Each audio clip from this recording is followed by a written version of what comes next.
Climate change is undoubtedly one of the world's most challenging issues today. Political wrangling over the issue and the devastating effects of climate change are rarely out of the headlines. And it was the headline event at the university this month as students, staff, activists, politicians and ambassadors gathered for a multi-disciplinary event which focused on the subject. This event is important for us because it not only shows you what you can do when academics from across different disciplines come together and organise an event which provides lots of different learning opportunities.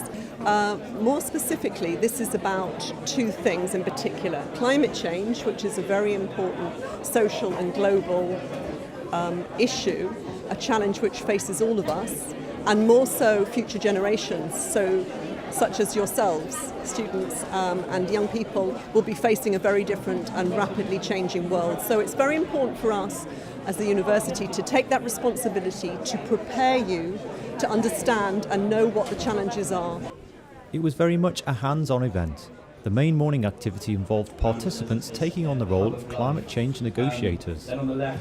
So today we're here in Luton to do a model UN climate change negotiation. Students, staff and other visitors to the university have been put into country groups in order to see whether or not, by replicating the UN negotiations that are going on in Bonn at the Conference of Parties, we can begin to understand the process of doing negotiations and think about how meaningful the commitments that are being made in Bonn will be in reality.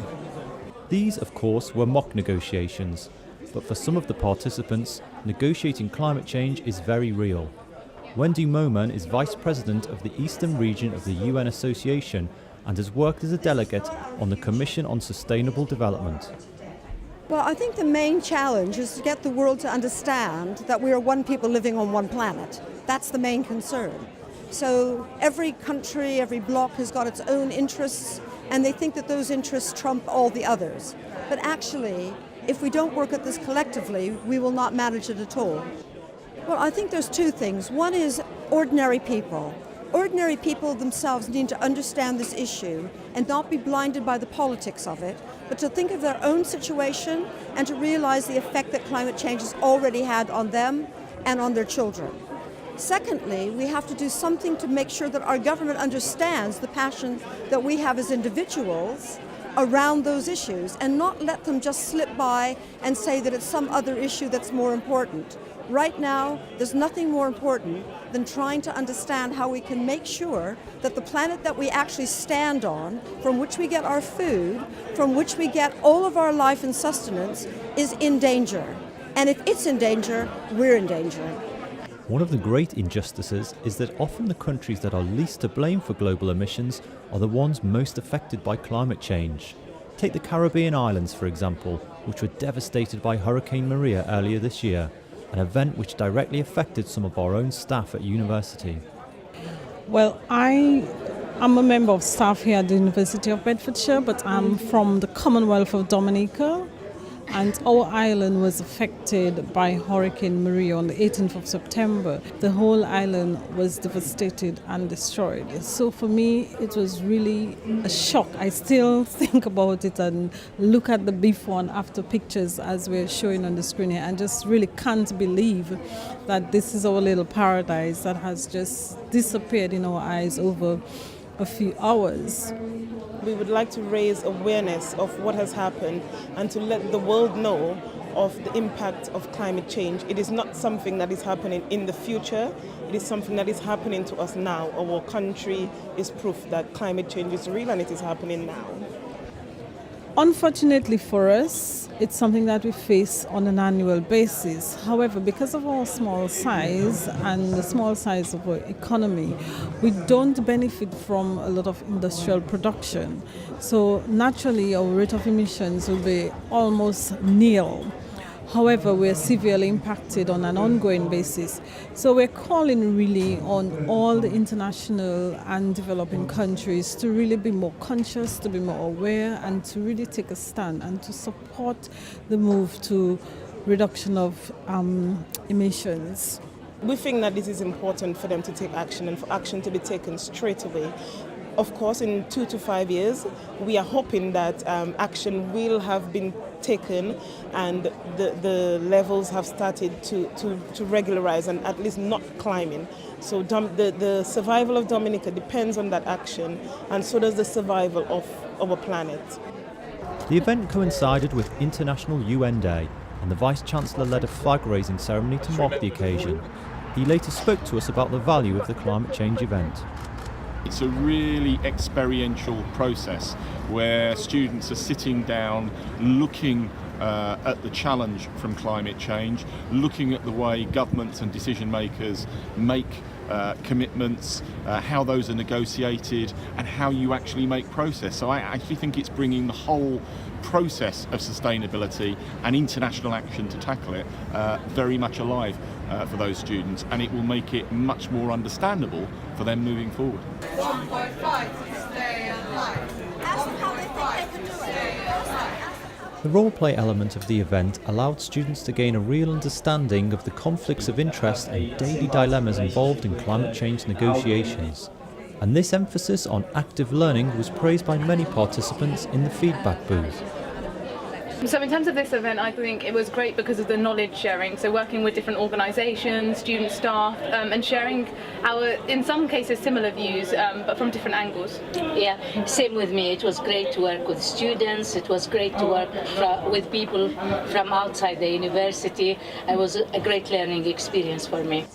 So today we were live blogging this magnificent event, and I think it's a very powerful congress for everyone, because it brings students and practitioners together in order to come up with a practice so we can all help our environment, let's say.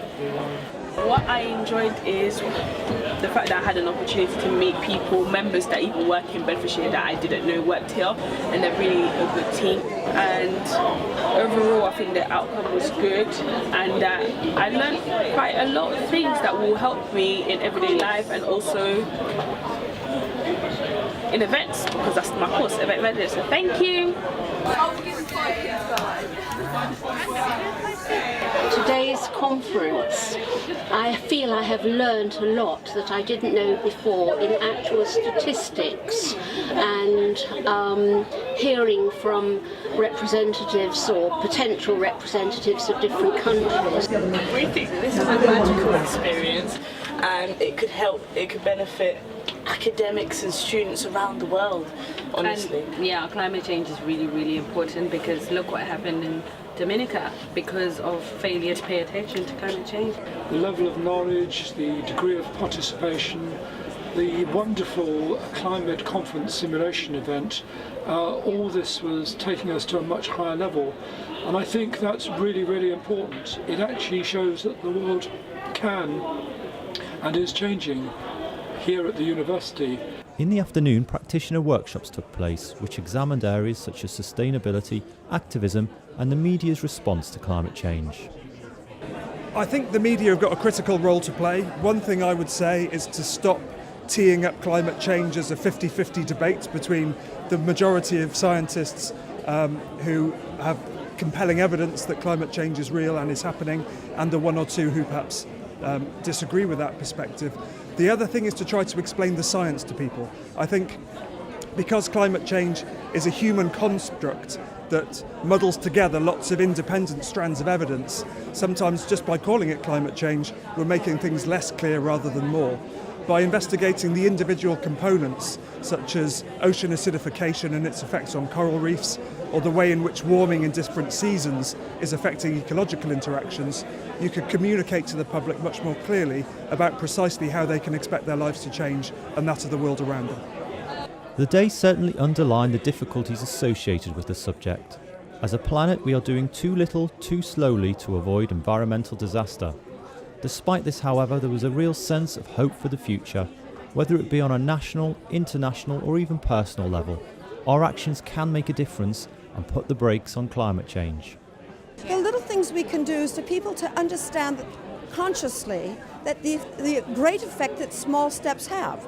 So the recycling, even reuse, even not producing waste in the first place, living lightly, living more differently, thinking about every journey, thinking about every light that's on in your home, whether you have your TV on standby.